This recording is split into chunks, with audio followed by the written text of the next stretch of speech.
Today's episode, we have Tony Tebbe on the line. Now, a lot of you guys know Tony from his world famous sounds.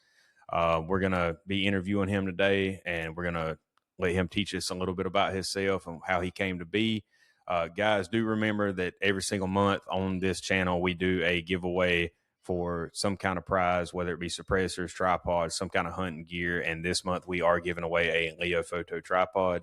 So you guys make sure you're subscribed and, liking and commenting on the videos, and you will win something eventually. So you guys check that out.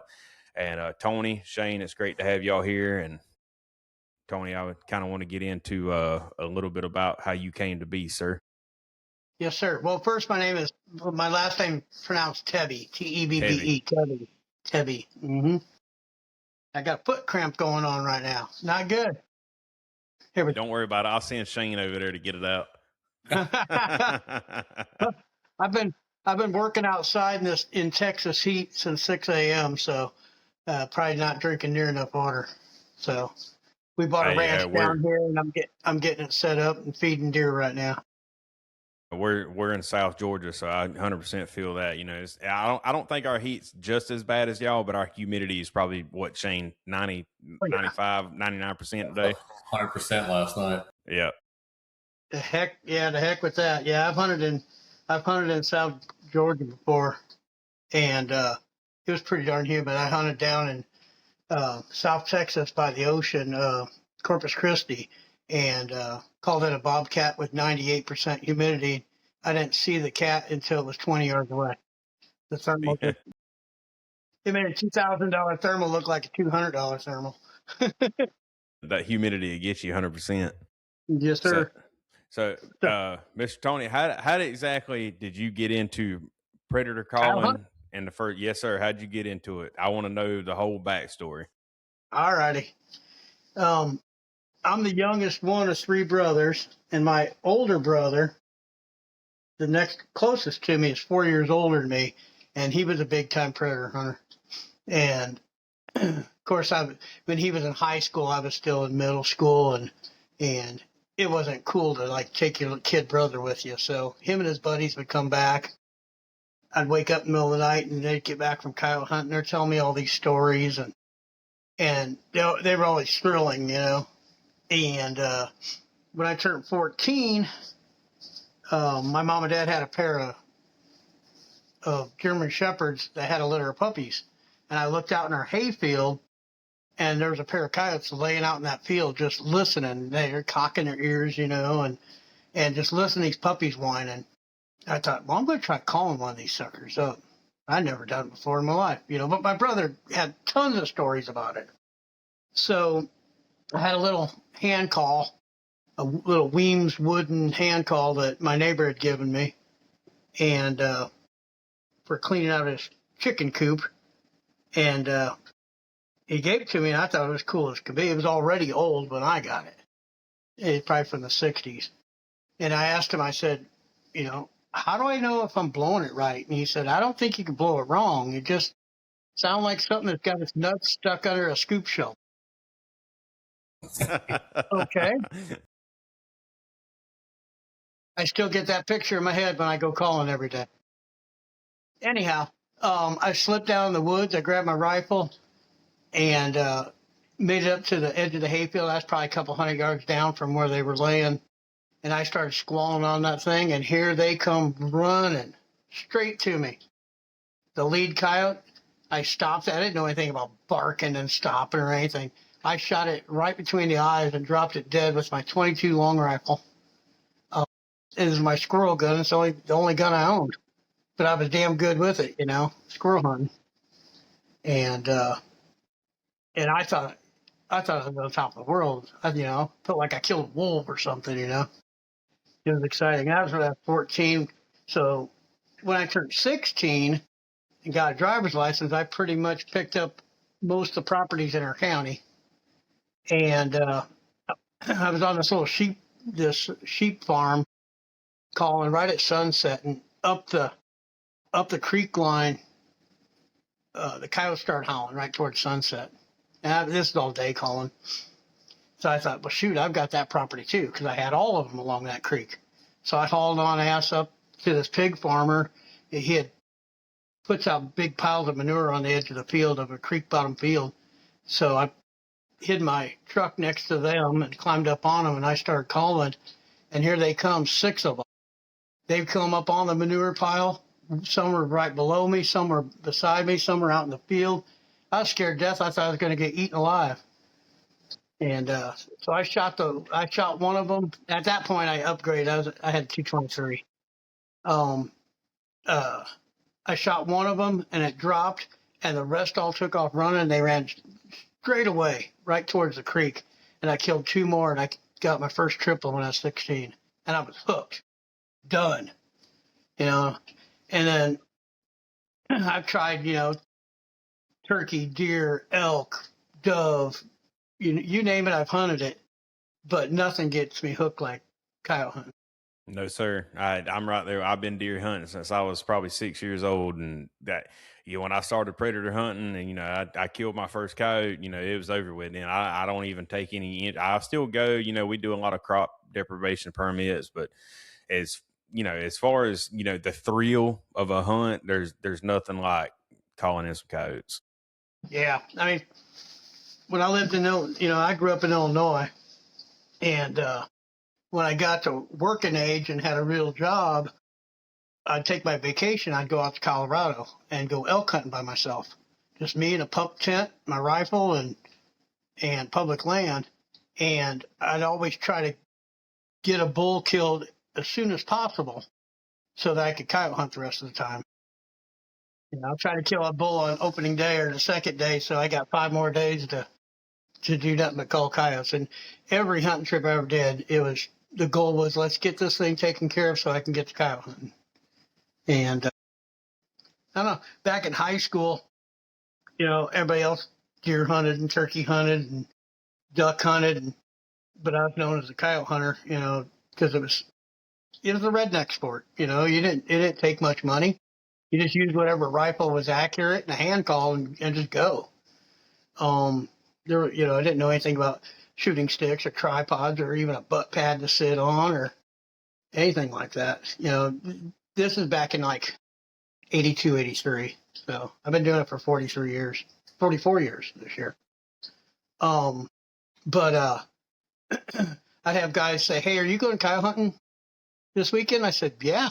"Can I go with you?" I'm like, "Sure, no problem. Just carry the backpack." "Okay." Well, this is back before LED lights and way before thermal. And in the backpack was a 2-beam light with a red film across it and a car battery. And most of those guys never went a second time. You'd lug around a car battery all night long.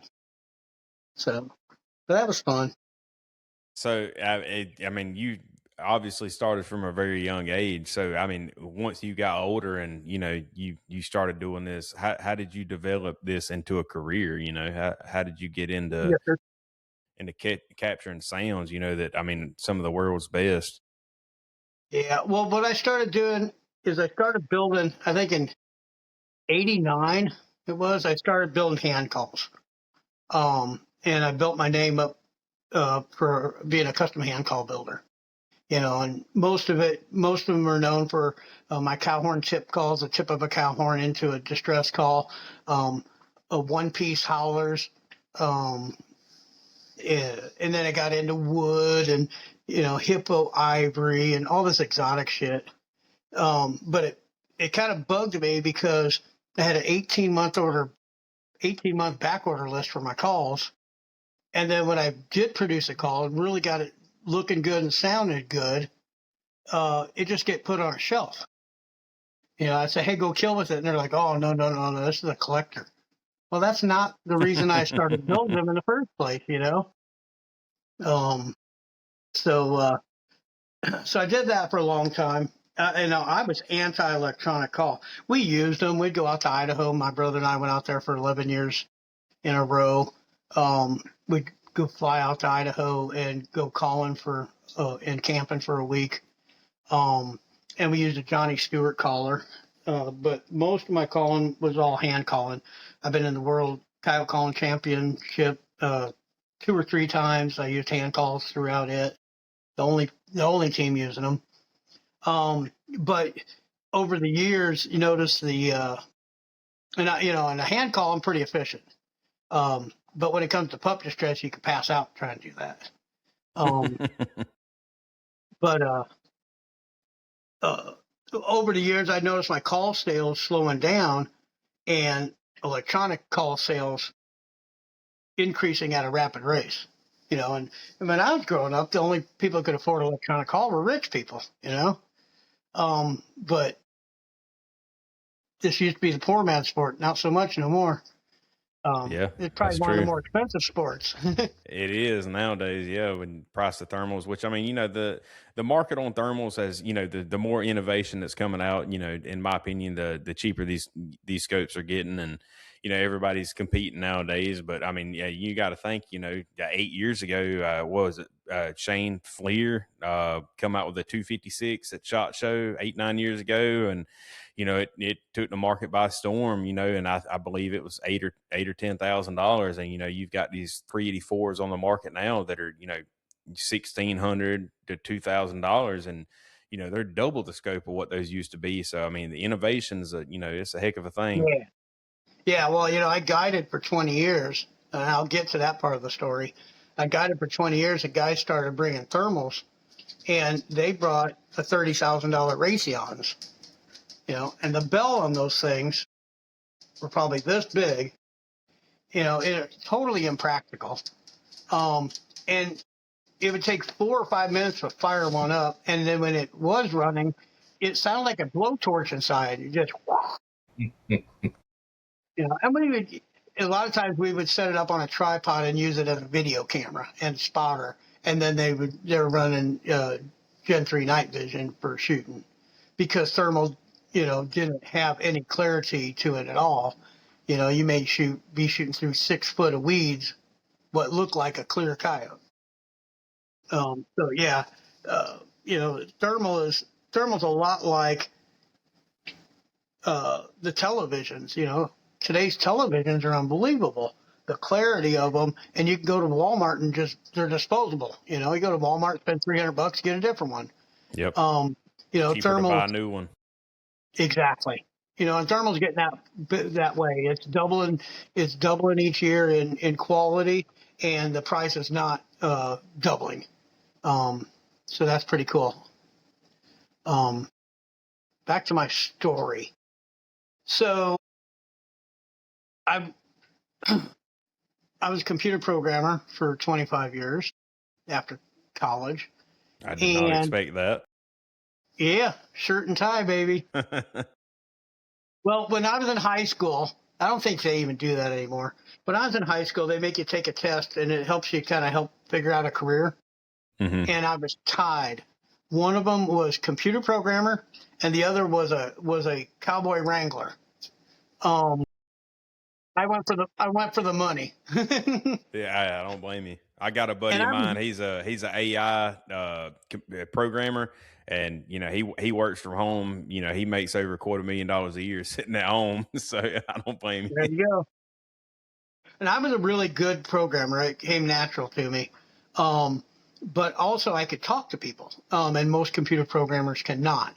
So I kept getting moved up the corporate ladder into management positions, and getting me further and further away from what I really loved doing, which was programming. So I got to a point where I was sitting in board meetings and all-day conference calls, and really feel like I wasn't earning my keep. You know what I mean? You kind of get away from what you love. So, but I would get good vacations. I'd get 3 weeks of vacation every year. Was my vacation time was based around going coyote hunting. So I got to travel all over the country, coyote hunting. Just pick a new state and go hunting, and really enjoyed that, and really kind of helped feed my addiction.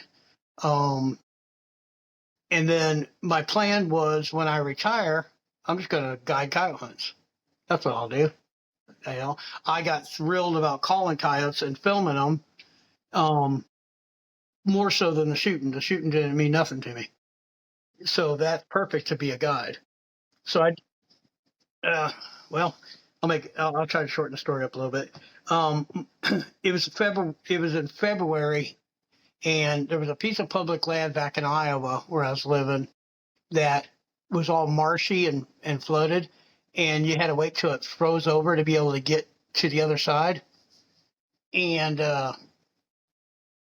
so it was 5 below 0. Me and my buddy went calling there, and I was crossing a creek, and I busted through the ice and thought I was going to die.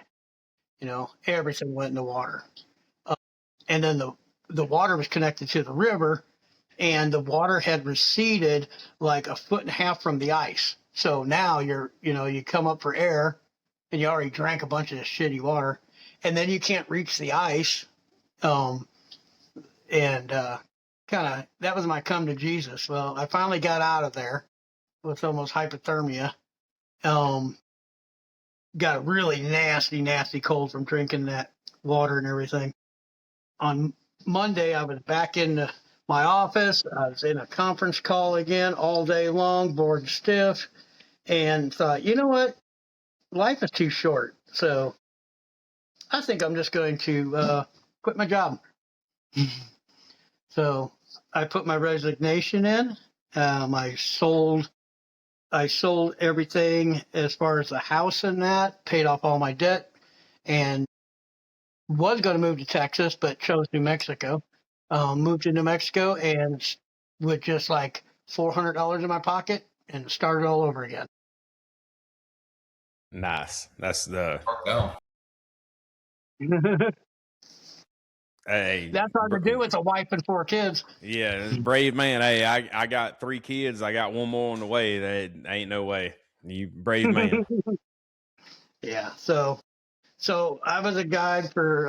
I just retired last season. I've got a couple of hunts I'm doing this year because guys had to postpone their hunt due to family emergencies and stuff like that. But I did that for 20 years and really fed my addiction.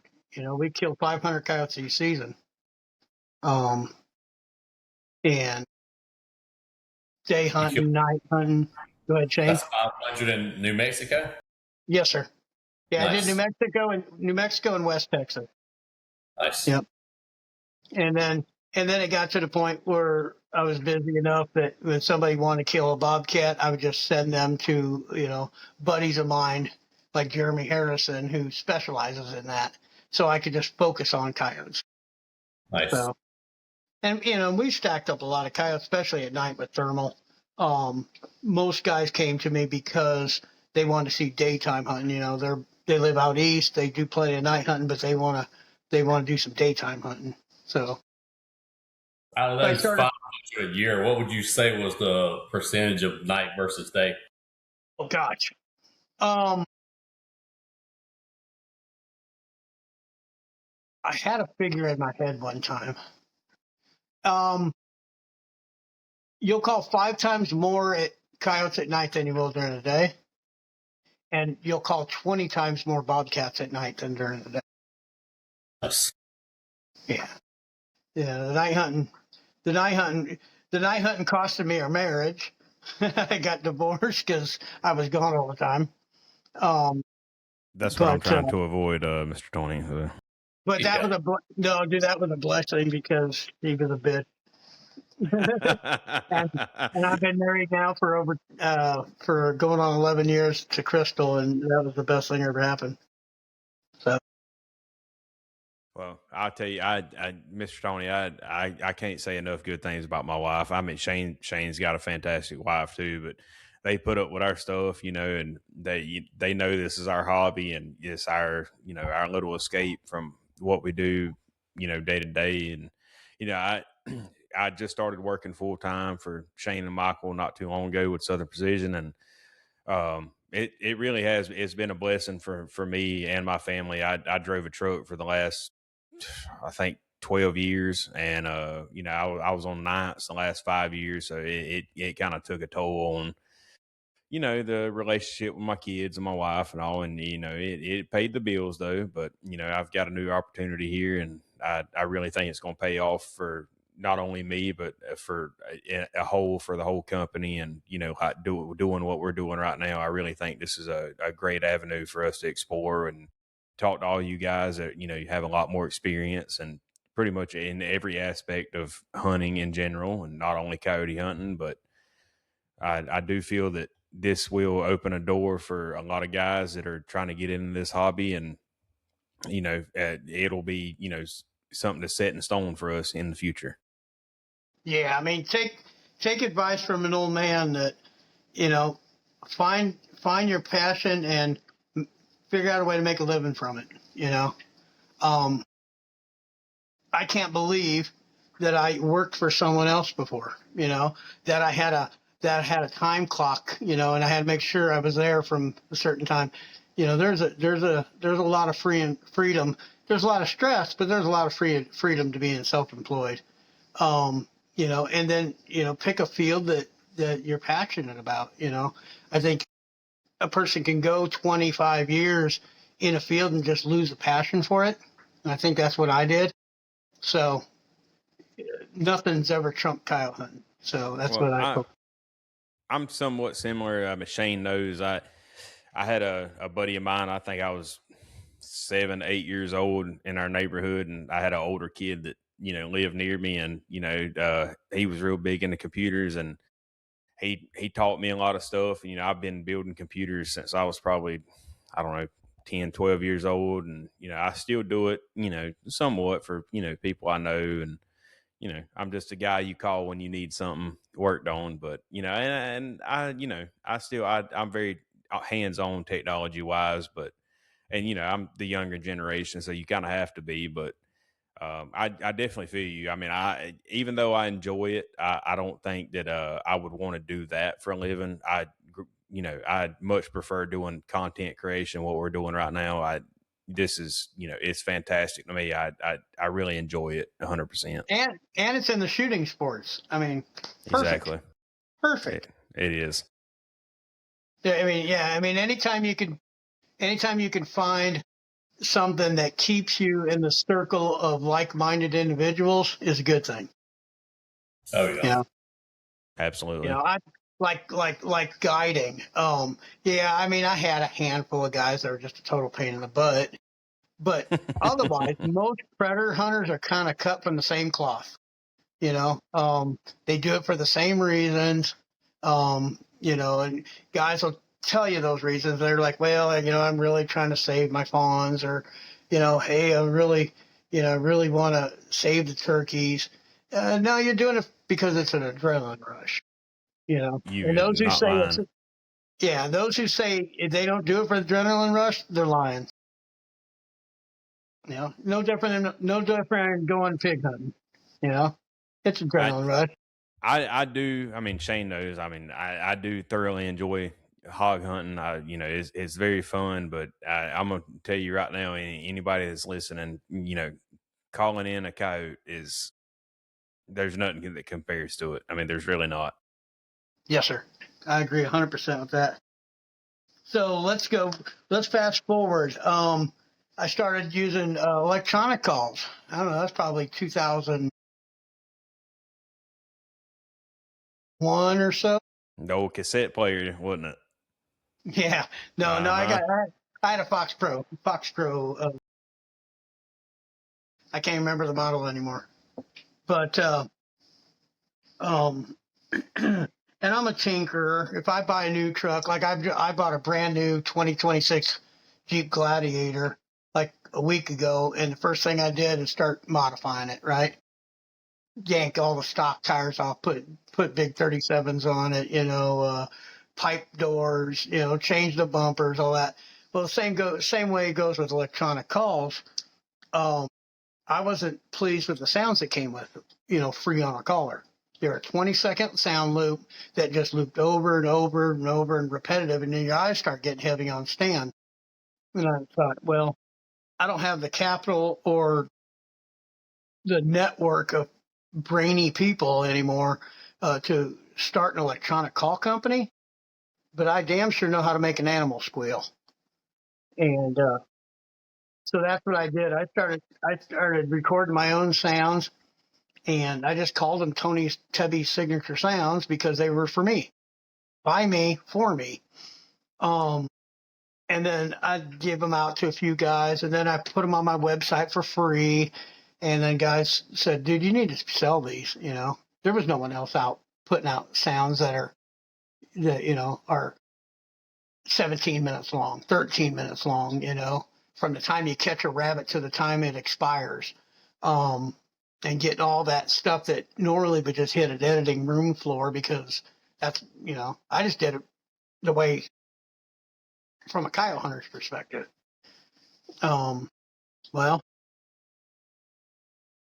fast forward, I've got almost 1,000 sounds now. 6 coyotes at home. Dang it, hold on. 6 coyotes at home that we raise. We bottle fed them. The 2 oldest are 8 years old. The rest of them are 1-year-olds. Decoy dogs. That's where I got a lot of my sounds. I used to film all my hunts.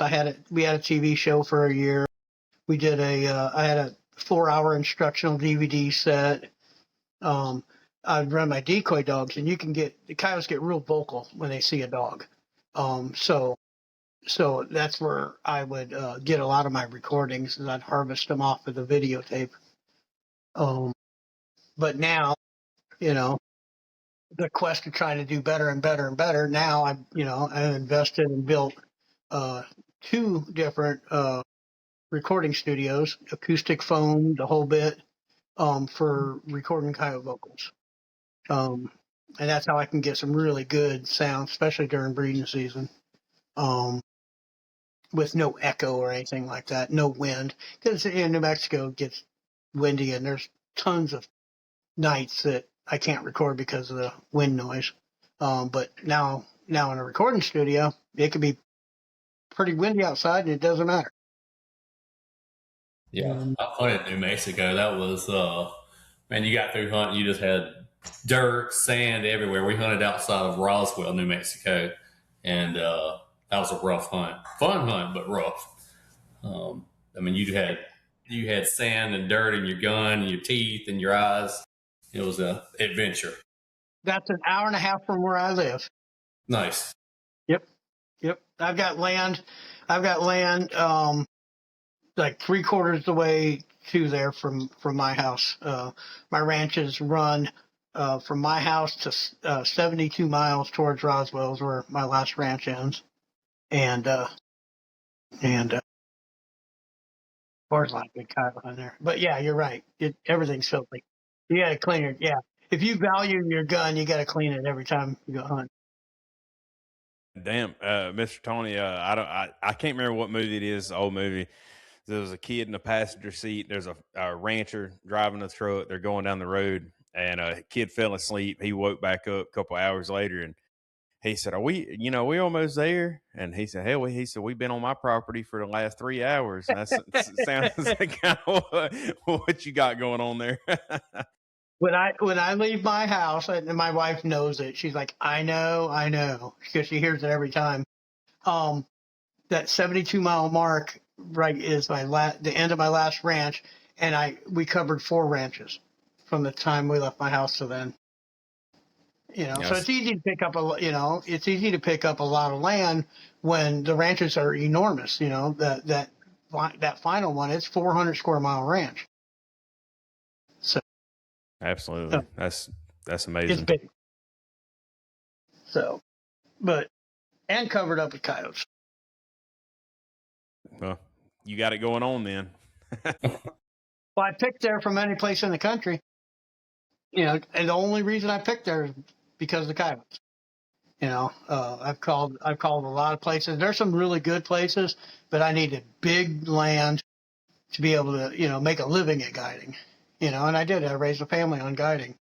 Nothing but coyotes, not like deer guiding and then coyotes in the off season. No, it was nothing but coyotes. All we do is live, breathe, and eat coyotes. Well, don't eat them, but you know what I mean.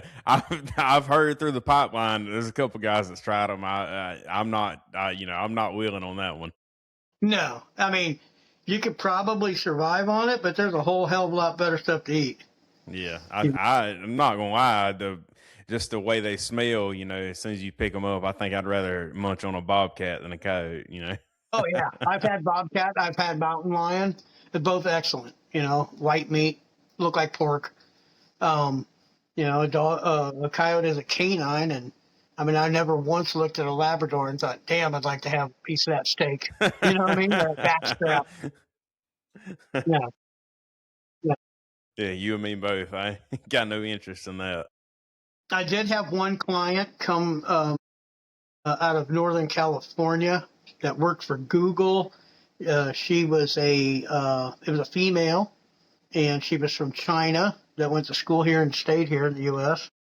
And she came to learn how to coyote hunt. And ran a predator calling school is what I ran. And she wanted to learn how to call coyotes because for the protein, she was going to eat them. So that's Right. something. That More was pretty power, gross. more power to her, brother. Yeah. But once she got to hunting with me and saw how many rabbits we had, it switched into a rabbit hunt. Same price. And she took home tons and tons and tons and tons of rabbits. And she cleaned every one of them, and it was in July, which is nasty. The Yeah. jackrabbit, she took the heads and had big bags of heads frozen, skinned off heads, because they make a traditional dish out of rabbit heads. And it was the most unique hunt I ever hosted. Hey, that's awesome though. I mean, every culture is different. You got to respect. You got to respect every culture and what they do. But I don't know, Mr. Tony, if you've ever tried a raccoon before. I was never. Barbecue. That's the only way I've ever had is barbecue. I was tricked into one time. I had my cousin, some of his people had cooked a raccoon, and it looked like barbecue short ribs in a plastic bag. And I started eating it, and I was like, this is good, and he was like, you know what that is? And he said, that's raccoon. And I kind of hesitated for a second, and I said, you know what? I said, I'm gonna finish eating this bag right here. I said, this ain't bad. Well, guys are simple. My wife and I always said that. You could take a dog turd and wrap it and bake it in barbecue sauce, and the dude will eat it. You can barbecue anything. That's funny. So, well, I gave you the short version of 44 years condensed in a pretty short time there. Yeah. And now I'm retired. Now I'm retired from guiding. The busiest time of the year of guiding is November, December, January, and February. Subsequently, that's my busiest time with internet sales. Selling sound, selling collars, hats, shirts, all that kind of stuff. And to be honest, the online sales makes way more money than guidance, so something had to go. So Right. Yeah. I mean, a lot less overhead. You gotta think about it percentage wise. Oh yeah, yeah. I mean, I've had like 6 hunting rigs. Your hunting rig, and then the backup to it, the backup to it, and the backup to it. My wife has come. My wife follows me on Google Maps, and I'll call her and I say, "Hey, baby, I need your help." She said, "I'll be there." Tie rods break, ball joints break, and we're talking 20 miles off of the nearest paved road. In deep. Usually that's what happens is when you're in deep. So that's when the shit will break, and you can't just call a tow truck to come get you. You can. It's going to cost you a mini fortune to get it towed Exactly. back. So, Mr. Tony, are you still creating new sounds? Are you still active? Absolutely. And Absolutely. Yeah. Yeah. I'm pretty much a one-man shop. My wife does a lot of the retail stuff, the shirts and stuff. But I record my own sounds. I do all the editing. I load the people's collars for them that send me their collars because they're afraid to, break them. yeah. I handle all the internet orders every day. Definitely hands-on. I've got over 4,000 recordings that still need edited. And I just released a new sound the other day. Matter of fact, the big thing got real famous. Probably started 2 years ago. Was my full stands, Mm-hmm. and that's where instead of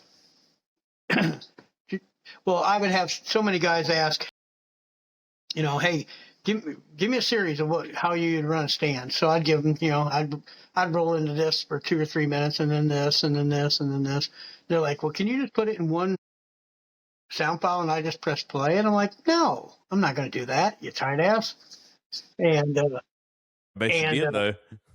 yeah, and then when I started thermal hunting, then I was like, oh, I kind of get it. It would have pain in the butt. You can see I wear cheaters. I look at my remote.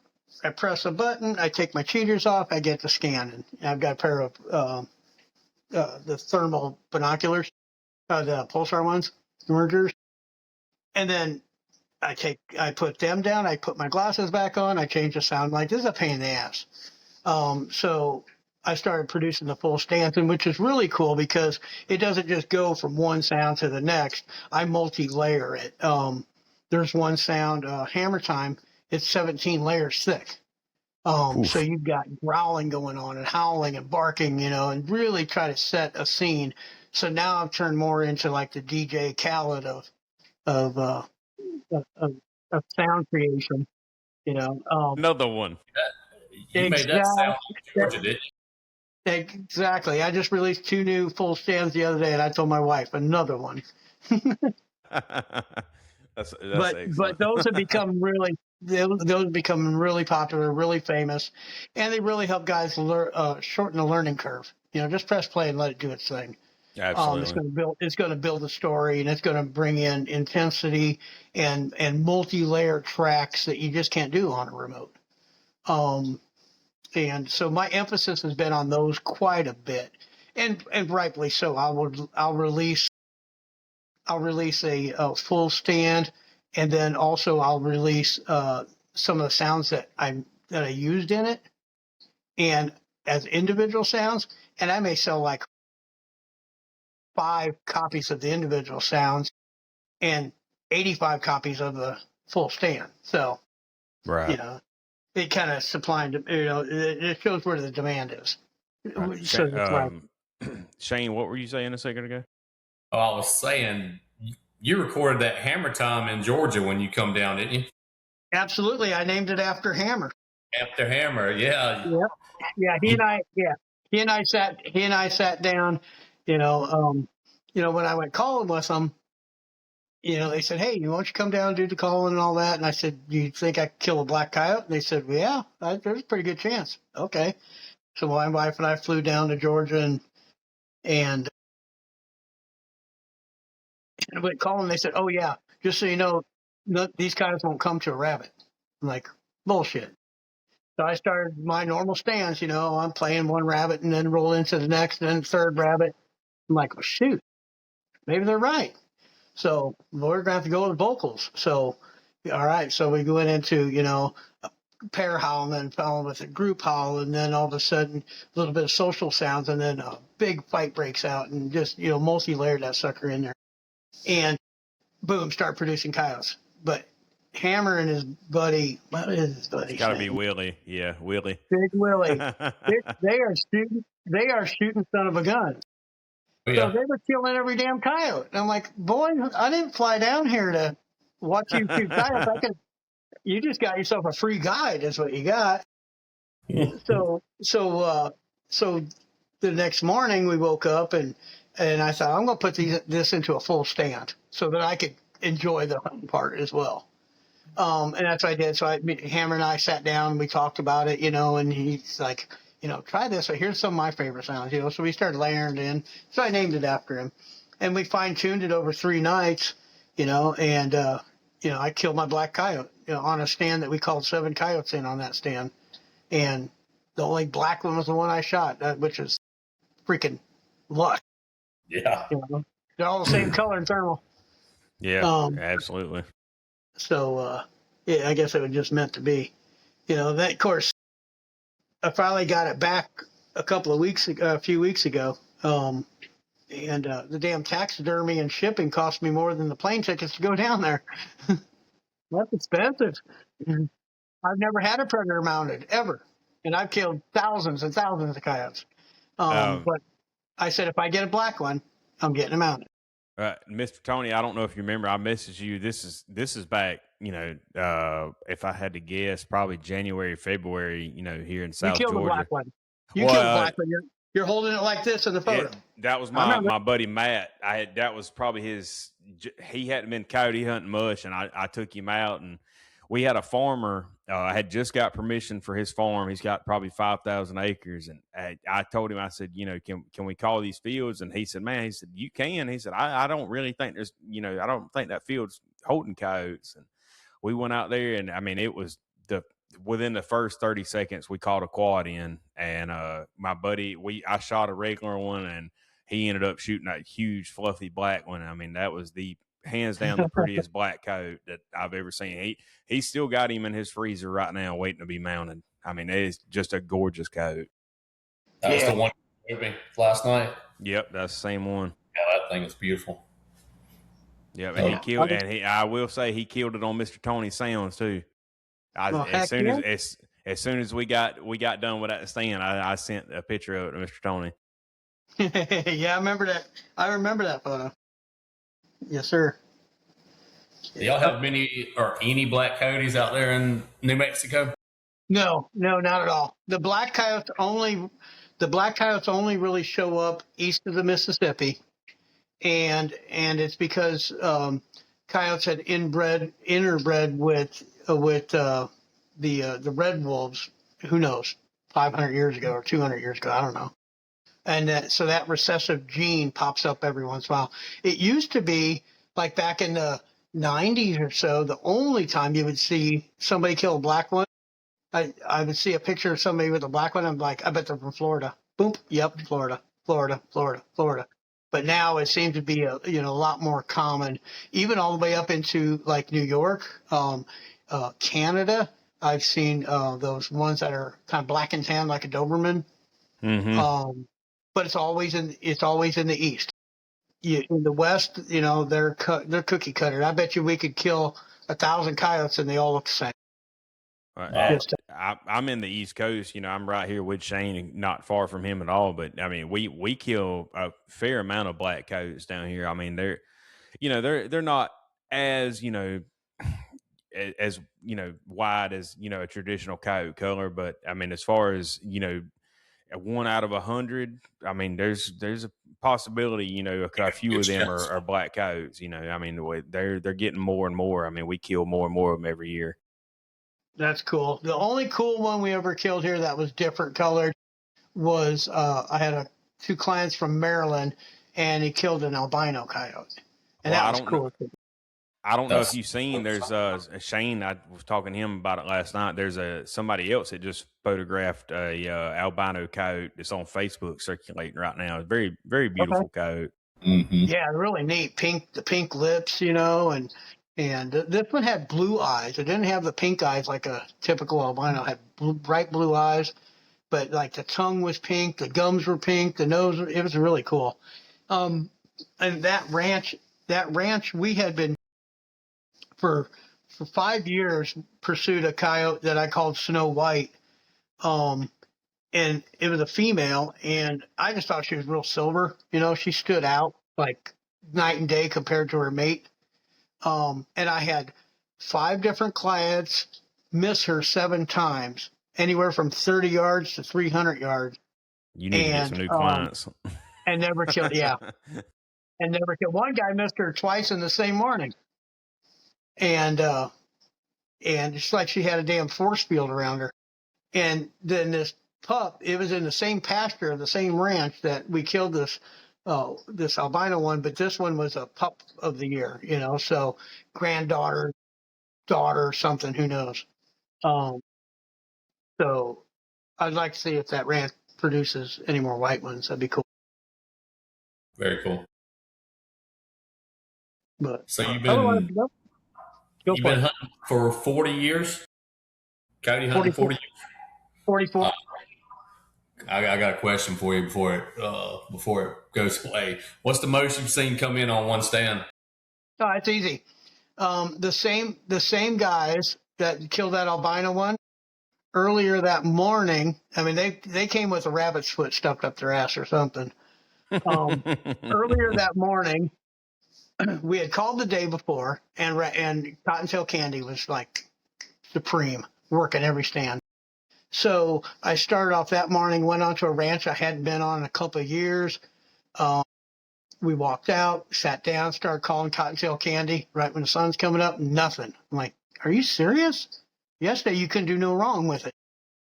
So I started out with a teen spirit, young teenage pal of mine, and the whole place lit up with coyotes. And not only they're all howling, but here they come running. So I was frantic. So I pressed, I don't remember, some pup distress. I don't remember which one. So it was playing, and Teen Spirit were both playing at the same time. So now it's just chaos. And here they all come from different directions, 16 coyotes. Ooh. And they killed 6 of them. Day hunting, ARs, and I filmed the whole thing on my phone and posted on Facebook. I gotta look that up. That's Pretty epic. Yeah. that's insane. Yeah, just search for like Tony Tebbe 16 coyotes or something. You'll find it. Okay, I definitely gotta look that up. By myself, I called in a group of 11. I decoyed them with my dogs, and that was a morning I forgot my rifle at home, so I just had my video camera. So I just videotaped them, which is That's cool just as because good. In my book, that's you just learn as a lot good. more. Yeah. You learn a lot more about them. You know, that's the day that convinced me that coyotes are reactionary. I quit building stories from that point forward. I came up overhead, went to a dairy. Well, first stand, I went across the road, started calling, and I had 3 come run right behind me. Boom, run right past me. And of course, the dogs kicked in, and boy, they decoyed them. I'm filming it. It was good.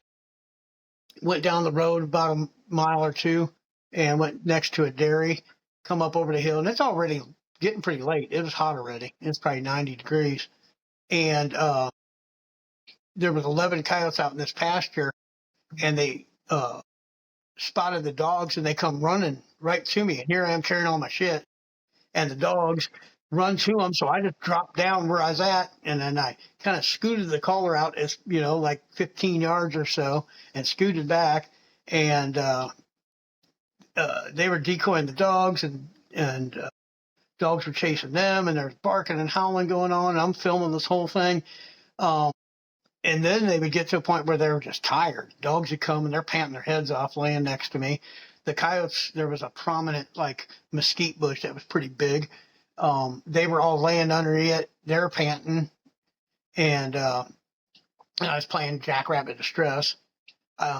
So after my dogs kind of downshifted in their breathing, I hit Puppy Distress. Boom. The coyotes jump to their feet, and here they come running again. Boom, it's on again. That goes on for a few more minutes. Everybody comes back. They go lay down. The dogs lay down, let them cool off for a little bit. Hit the same Jackrabbit Stress. Those coyotes would jump to their feet like they'd never heard it before, and here they come running again. Back and forth. All I did is use 1 Jackrabbit and 1 Pup Distress. Back and forth for 45 minutes till my video camera battery ran out. That's awesome though. I mean, me, like I said, I'm much more into content creation now, but I got 2 guys that I normally hunt with when we go out calling coyotes, and 99% of the time I don't even pull my rifle out of the truck anymore. I want to film, I want to learn, I've killed enough coyotes that I want to learn more than I want to kill. But I don't know. Coyote calling is there's definitely an edge to it, something that the average guy has to learn. When I first started, I had no idea what I was doing, but over the years, between you and a couple other guys, producing these fantastic sounds on the market, that you learn what works and you learn what doesn't work per season. And I really do think that at the end of the day, you've got the top sounds, and you learn what works and what don't. And I really enjoy filming now more than anything. I can understand that. I think a hunter, no pun intended, a hunter there's a certain there's a certain stage they hit in their hunting career. When I was a kid, um, it was all about kill, kill, kill. I mean, if I went squirrel hunting, I wasn't coming back till I got my limit. If I went dove hunting, I wasn't coming back till I got my limit. And my dad would say, it ain't about the kill. And I'm like, whatever. Of course, I'm young and dumb, full of testosterone. And he said, I got to a point. He said, I love squirrel hunting, but you kids just won't eat them no more. So I'll go squirrel hunting and then stalk a squirrel and point up at him and just say bang, and not even pull the trigger, knowing that I got him. And I thought, man, you're crazy, old man. Well, I see what he means now. You kind of get to, it's more about the hunt than it is The the kill. killing. Mm-hmm. Yeah. And That's you get to I hit that plateau when I was probably about 40, and that's when I 35. That's when I decided to go ahead and get into guiding, because it was all about calling them up. That's where I got my thrill, was calling them right. up. I could care less if they died. And clients be like, "Oh man, I'm so sorry I missed. I'm really sorry I missed." I'm like, I could care less if that guy dies. I don't have to drag it back now. Well, I'm the same way. I'm 32, and the more I get in this content creation, I've killed my share of bobcats, coyotes, especially, and hogs, and I like to take people hunting. Now I'm not a guide, and guys, don't ask me to guide you because I'm not going to do it. But I'm not a guide, but I like to take a few people hunting here and there. But it really puts a smile on my face to see other people starting to enjoy this hobby and the sport, and that's just my personal take on it. And I really do like to film and educate more than I do to pull the trigger anymore. The best content comes from a person with that mindset. Probably the best, and I've had a lot of TV shows come to my guided hunts. We produced our own TV show. I did YouTube videos for many years. The best in the business, hands down, is probably Chris Robinson from the Night Crew. Really, really good. That That man boy, produces some top content. yeah. And and hunting with him, he is all about getting the money shot. He is. Yeah, it's a videography of it. We were on a roll, and we were kicking the crap out of coyotes, and I said, hey, we drove this coyote back. I said, we got time for one more stand, and the coyotes are howling over here, so we haul ass. And I said, whoop, tarantula. And he's like, whoa, stop, stop, stop. And he forego that last stand. He carried around in his backpack a coyote skull, because I took him to my coyote dump pile, and he got a bunch of footage of, I don't know, there's probably 3,000 coyotes' bones laying there, right? And so he picked up this skull that looked pretty darn good, and he had it in his backpack the whole time. We messed around until it got dark with this damn tarantula. He put that skull down, and we've got a stick, and we're getting this tarantula, and he's got his camera right up next to it, and had the money shot. This tarantula's walking real slow, and it gets up on the skull, and then walks sideways, and then sits down on the skull with the sunset in the background. It was freaking gorgeous, like National Geographic stuff. I'm like, okay, I get it. To him, that was way better than killing any coyote. Absolutely. That's my mindset, 100%. I'd much rather get the shot. Yes, sir. I think they used that in their intro for quite a while. Yeah, I will. So I was telling Michael and Shane about Night Crew last night. That those guys produce some excellent content, and I was telling Michael about the new one they did with I believe it was they call it shotgun chicken or something like that, where they see who can get the closest hog kill with a shotgun. And anyway, the last guy ended up, it was like maybe 5 yards, if that.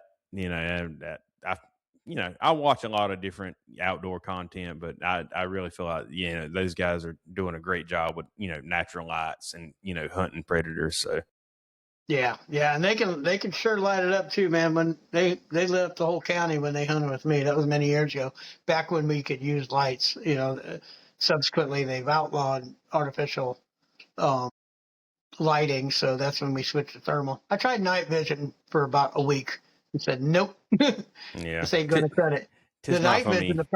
the problem was is barbed wires glowed like they were the size of a baseball bat, and then when the coyotes are on the other side of the barbed wire, you can't. It's just all the glow. So It's mainly that lasted the about. it's mainly the IR reflecting off reflective surfaces, but night vision certainly has its place with a lot of guys, especially and there's some guys, they might have a $8,000 1280, a thermal, but there's a lot of guys that prefer night vision for what reason I don't know, but they have their reasons, and they still run night Well, vision to this day. here's So a yeah, here's a reason. DNT had sent me their scope to try out, and there's some times where you're hunting with thermal and you're like, man, is that a coyote or is that a fox? You can't shoot fox in New Mexico at night. Um, I switch over to the night vision. Boom. Yep, it's fox. I mean, you can really get a good, clear, 100% positive ID on an animal. right, yeah, absolutely. We here in Georgia, Shane knows, but we have a season on fox and bobcat. It's December 1st through the end of February, and I'm not gonna lie. As it's blending into summer right now, you have a lot of the younger coyote pups running around. Sometimes it can be hard to differentiate between a fox and a coyote pup. Yeah. So I 100% get that. Yes, sir. What else you Shane, want to know about me? I mean, anything you got to spill, Mister Tony? What else you got coming in the future I'm a for us? simple dude. Um, I've got a bunch of sounds in the works. And that sounds pretty boring. Uh, Uh, I'm going to Oklahoma and being a hand calling judge, and in a couple of weeks, hand calling judge, and then also on a panel of experts or something like that. Me, John Collins, uh, Jeremy Nickel, Clay Reed, Clay Reed, and Jeremy Nickel. yeah, Jeremy Nichols. Yeah, Yeah. hey, yeah. I don't know, They Jeremy. all I'm used my sound. They all used my sounds at one point. Yeah, Jeremy we used all to use do. all my sounds. Clay's used my sounds. I used to sponsor um, John Collins for years before he took a job with Foxborough. I'll tell you right now, Jeremy Nickel. I don't know him personally. He's been a part of SPO for quite a while, but that Joker is a coyote killing machine. Amen to that. Yeah, he used to pro staff for Icotech. That's how I got to know him. And then and I think he's with Fox Pro now. But he's an idol. That boy runs all night long. And He does. and I'll get a chance to visit with him in a couple of weeks. I'm assuming he lives just in Oklahoma, but just north of Clay Reed, and that whole area is a coyote mecca. Um, It has to be. because it's all about um, uh, big giant wheat fields, and those ranchers buy calves and put them on there, and they get them from the saleborn, and those calves die, and the coyotes eat them, and it's just a constant cycle. So that area, for whatever reason, just has a shitload of coyotes because of it. And hats off to them. Yeah, Yeah. they some But killers. Jeremy's not only can go out and kill a bunch of coyotes by himself, but he'll line them up for a photo, and each one of them looks like they were AI. They're He perfect, he beautiful. does. There's no He takes. eyeball hanging out. There's no Well, blood anywhere in any of his photos. He's really cognizant of that, and that's impressive. he Highly. does he does very well with social media content. Mm, There's not a lot of coyote hunters out there that do that well, but we've got a couple guys that are really really stepping up into that game, with trying to make more of a social media presence. But Jeremy Nickel, he does that very well. I will give him 100% credit for that. Yeah, I mean, if a guy thinks twice, and I'm just talking your average hunter, if a guy thinks twice before posting a photo and just say, I would post a photo that I would be proud of it being on the front of a magazine, and that's not one with its eyeballs popped out, or I'm holding two puppies that look like I just pulled them off the tit, you just get.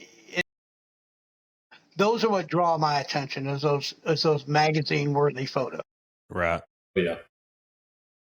Well, Shane, I'm on. If you want to, I know I'm sorry if I've been overtaken, but do you want to ask Tony anything? No. Oh, well, I've got a few questions. One sound I love, Border Wars. So tell me a little bit about how that was made. I've been playing that one for a couple of years now. I had a customer in Indiana that said, "Hey, I've got a good one for you. I've got this area that I go call. It's a clear cut power line in the woods, and I've got a group of coyotes on my left that just start howling as soon as I start calling, and a group of coyotes on the right, and they're howling, and then they're going back and forth and howling, but nobody comes at a freaking call." And he says, what would you do in this situation? I said, let me work you up a sound. So I came up with that sound to sound like a border territory. I said, it sounds like you're on a territorial line. We're just going to put a big old fight right on the line. And I sent him that sound for free. And 2 nights later, he called me back and said, "Some bitch, it worked. I got both groups. Both groups showed up." and yeah, that's Kyle Border. That's some of that DJ Khaled stuff. Yeah, another one. I love it. I mean, we've played it. We've been set up before inside of a fence gate. There was a fence straight in front of us, split in 2 fields, and there was a guy standing behind us that, I can't remember. I don't think he had thermals, whatever. That coyote ran right between us, standing there, stepped on his foot as he come through. He got shot in the back of the head. I mean, it has produced some very fun stands. Love that. Yep. Good deal. Yeah. Yeah, Kyle Border War, Mayhem is a version of it with even more howling and fighting. Just trying to turn it up a notch. That was me just pushing the envelope of just because when I started calling, and even when I was recording for a number of years, there was nothing intense out there. Like Den Raid. Den Raid got stupid famous because it was the only sound. At the time I was using, Fox Pro's Pup Distress 3, which is a really good killer sound. But it's just a single pup. The other coyote Pup Distress was just a single pup. And I'm decoying with dogs, and I really wanted to sound like my dogs were pulling puppies out of a den and killing them and really get all the adults in. So I put together that recording, and I knew what to name it right from the get-go because that's what I was going for, is raiding a den. And I took it out, and holy shit, it worked like magic. And it worked all summer long. And then come fall, I just kept using it. And then wintertime, I used it. And then breeding season, I used it. And then back to springtime, and it hasn't quit working. And I've been using it for 15 years now. It's just one of those sounds and it's just a balls to wall sound. And that was the first one available that had intensity in it like that. And a lot of people have produced some, myself included, some highly intense ones since then. But, it's just a matter of pushing the envelope and see just what can you get away with coyotes, or how do you really get under their skin and trigger them. And, I'm pretty proud of that. So, as a matter of fact, I got it tattooed on my arm. Nice. Shane, you got anything else you want to ask Mr. Tony? I mean, I've got all kind of questions I could ask, and we'd be another hour in. You know, somebody new into coyote hunting. Is there 5 sounds you would suggest they download? I mean, what would be your top 5 if you were something they could play year round? You know, somebody's got a budget. You got 5 sounds you would suggest right now? Single sounds or full stands? Either one. I'll do 5 single sounds. I've got a teenage. I was mowing the yard and jumped this little bitty cottontail. He was kind of half grown cottontail, right? And I caught it. I jumped off the mower and I caught it, and it started. And I thought, wow, that one sounds unique. Off to the recording studio we go, and it's called Cotton Teen. Come here, little fella. It had the voice. It had the voice. It had the voice of a grown cottontail, because a baby cottontails, little bitty ones, you can barely even hear them. They all sound the same. You could get a baby cottontail recording from every call or sound producer, and they all sound the same. Well, but this cottontail, because he was a teenager, sounded like an adult cottontail, but he had the cadence of a baby cottontail. Very unique. So Cotton Teen. I start, that first year I came out with that. I think I came out with that maybe 3 or 4 years ago. It's the first sound I would play, and 85% of the coyotes we killed that season was on that sound. I've had just phenomenal days and nights on playing nothing but that sound. If they're responding to rabbit, that's how I'm doing it. I'll come back another time with the vocals if needed. And then it's all fresh new ears. So Cotton Teen, Den Ray,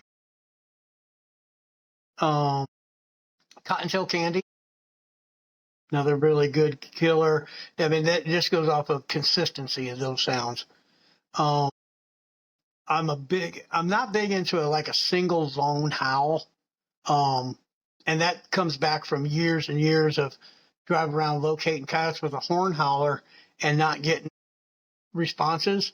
But then I'll tell my buddy, get out of the truck and blow your howler too, and he was embarrassed because he wasn't all that good at it. But as soon as he would howl and I'd join in with him, boom, coyotes would fire off. So I've been using pair howls, for 30 years. And I've got a bunch of pair howls because of it.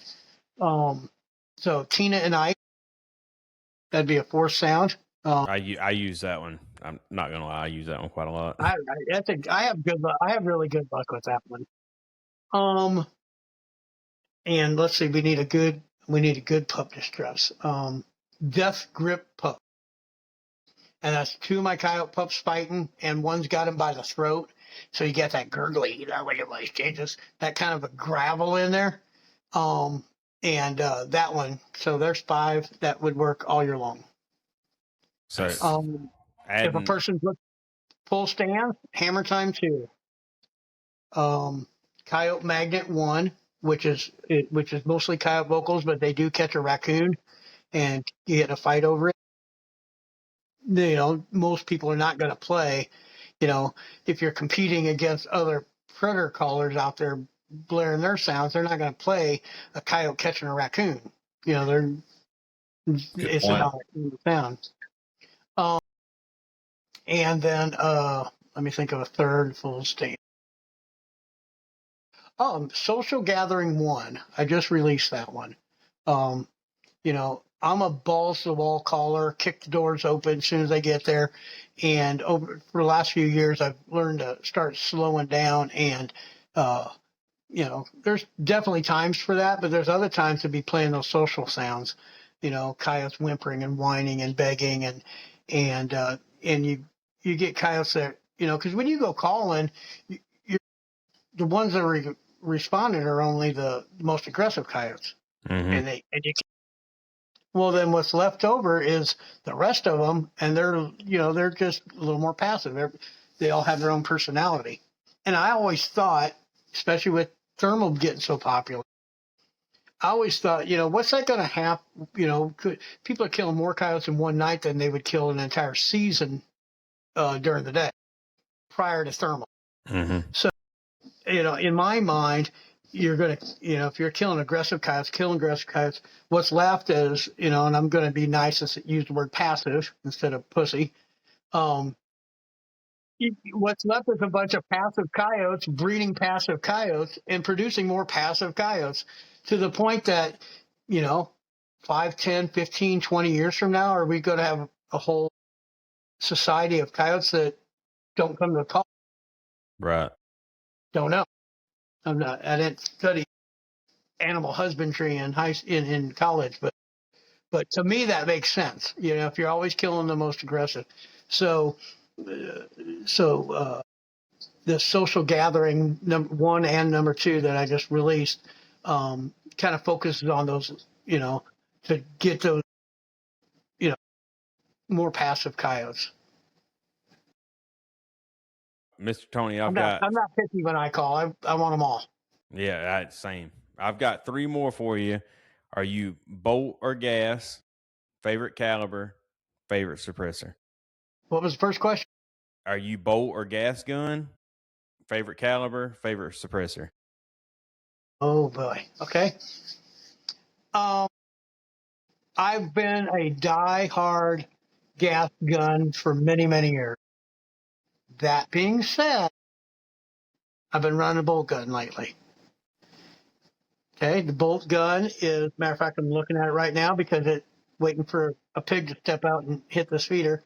I've been running 6 arc lately, quite a bit. I mean, I was a 223 guy, hands down, 25 years. That's mine right I here. got 6 arc. I got 6 arc, and it is a Howa on an MDT chassis. And that one has got a Knockpix HD50R on it.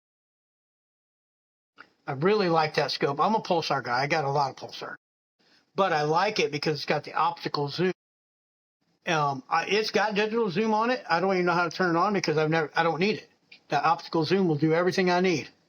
I'm not into videography, so, I'm zoomed in and I'm shooting it, but it still looks like a pissant, in video.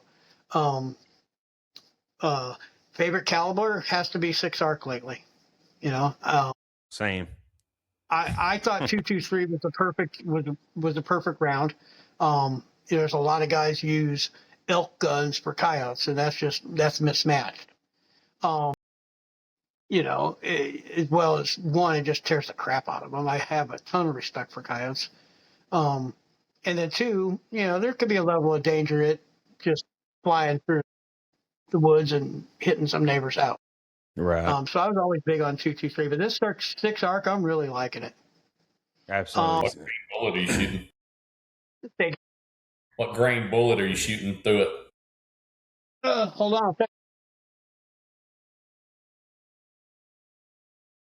108. 108. Nice. Oof. I'm shooting I don't know if you know David at Druid Hills or not, but I'm shooting his 70 grain Sierra Blitz Kings out of my 6 arc, and they are devastating to a coyote. Well, I'm in my hunting cabin right now in Texas. I'm looking at about 25 or 30 casings sitting here on my windowsill. And when the pigs hit the feeder and my phone goes off, I just slide the window open and snipe a pig. I've killed 30 of them. 1 shot, 1 kill, headshot, every one of them. You can't beat that. No, and that 6 arc, 1, that gun just dialed in. And then 2, that 6 arc just got you could hear it. I mean, that suppressor's pretty quiet, and all you hear is like a sledgehammer. Yep, sounds like somebody slamming a car door shut. Yes, and suppressor, I'm not going to lie, I don't even know. If you give me a second, I'll see what this answer is. As you can tell, I'm not a big gear guy. I'm just whatever can help kill. Come on, there's a name on this sucker. So that looks like a Banish off the rip. I think it is. Yeah, it looks like a Banish. 30 caliber one. I can't quite tell, but you should be able to see a marking on there. It is a Yankee Hill resident. Oh, Okay, Yankee Hill. Is it? I'm assuming it's R3. Uh, I think, I don't know. Yankee That's Hill resonator, 30 we caliber. we we're gonna have to get you hooked up with a Diligent Defense, Mr. Tony. Well, yeah. This is me breaking down and buying suppressors because all my clients always used them, and I'm about deaf from so many years of shooting. This is me being a tight ass. I've got Wait, five I suppressors. believe All of them are Yankee Hill. that's a T3, I believe. Now that looking, I can't see but a small image of it, but that looks like a T3. Yeah, I don't know. It works. That's all. Shane, we're gonna have to get Mr. Tony hooked up with something here. I think so. We can do it. Yeah, that was just me being a tight ass, and I got 5 suppressors, and they were the cheapest ones. Shane, you got anything else you want to add before we let Mr. Tony go? No, man, I don't want to slow down his hunting. I mean, we appreciate everything you do for the industry. We appreciate, you're taking your time out to do this podcast. And Oh, no problem. No problem at all. I appreciate being invited. Absolutely, Mr. Tony. I'm not gonna lie. You're one of the, one of the very, very few first that comes to mind when it comes to coyote calling. So, we greatly appreciate having you here for sure. Thank you. I appreciate it. Yeah, like I said, what you see is what you get when it comes to me. I mean, I don't I don't sugarcoat anything. That's got me in trouble over the years. If a company would send me a product and want my opinion on it, and I would give it, and it's not the opinion they wanted to hear, the kind of a deal. But I just told people I'm just me, Well, that's what we want here, though. We want everybody that comes on this podcast. We want authentic guests. We don't do any scripts. We want just who you are. That's what we're trying to accomplish here. Good. I mean, when it comes down to it, because on social media, you see people or you read about their stories or that, but you don't ever get to know the person. And it turns out, most of the people that you finally get to meet them, they're like, oh, you're just a normal dude, and that's what I like about predator calling is most guys, I'm sure it goes into the hog hunting. I mean, I grew up a coon hunter. They're all cut out of the same cloth. Just red blooded Americans like to kill shit and have fun and raise their family. That's exactly what I wanted when we started this. I'm the one doing the podcast normally, and I wanted everybody that comes on this podcast to understand that we're all regular guys cut from the same cloth. We're 90% of us are blue collar, and we're out here trying to enjoy a sport and a hobby, and we're just out here to educate some guys and just to have a good laugh while we're doing it. You only live once. I will enjoy it. It was a pleasure meeting both of you. Shane, finally get a chance to meet you, and Hunter. I appreciate it. Yes, sir. It was an honor meeting you, and we greatly appreciate you coming on here with us. No problem at all. And if you ever want me back on a different topic, just. Oh, we certainly will, sir. All right. Thank you. All right. Thank you, Tony.